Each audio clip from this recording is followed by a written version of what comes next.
can transform the communities that we live, work, and play in, one relationship at a time.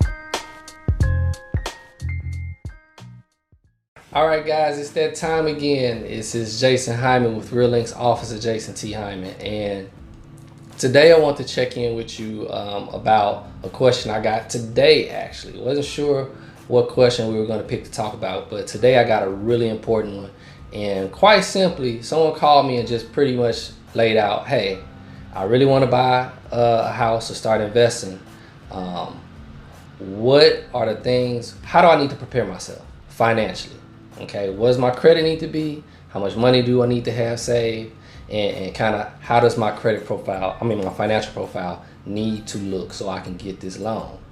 Okay, no problem.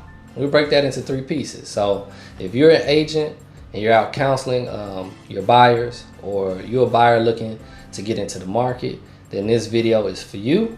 And I want you to get your pens out so you can take notes. I'm gonna dive right in, all right?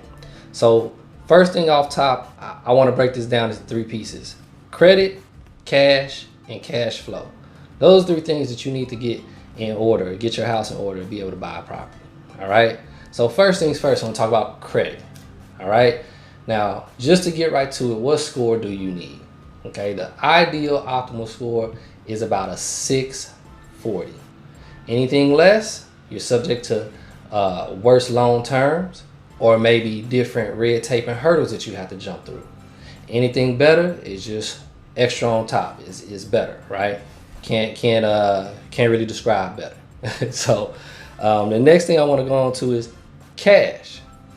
So if you browse our channel a little bit, you'll probably see, I think maybe last week we did a video on how much money do I need to have saved. So I'll reiterate, the minimum amount that you should have in the bank is about 5 grand, okay?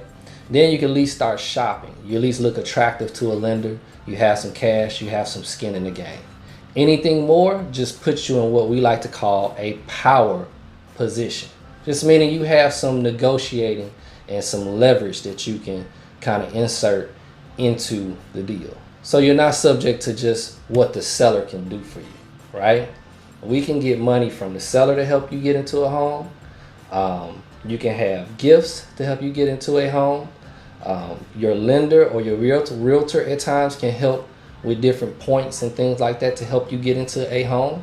But the more cash you have, the more you're able to negotiate, because you have more tools, right? You have all those incentives that people are trying to help you with, and then you have cash too. So minimum 5 grand, long with an answer, but 5K minimum, all right? Try to have more. And then the last thing is cash flow. So what do you need to do in terms of cash flow? Okay, that's 2 things. Lenders look at what we call a front end ratio and a back end ratio. Well, what's that? Just means what is the maximum amount that they will loan you, all right? So front end just means they don't want your anticipated mortgage, the mortgage you're trying to get, to be more than about 25% of how much you bring in every month, okay? Quick example, if you make $4,000 a month, they really don't want to lend you any more than about $1,000, okay? That's your front end. So you think about it that way. On the back end, which we typically call like a debt to income ratio, if you're familiar with that, just means we don't want any more than about 40% of your income going to debt. Just means, quick example, if you're making $4,000 a month and you've got $2,000 going out the door to debt, then you kind of bust, right?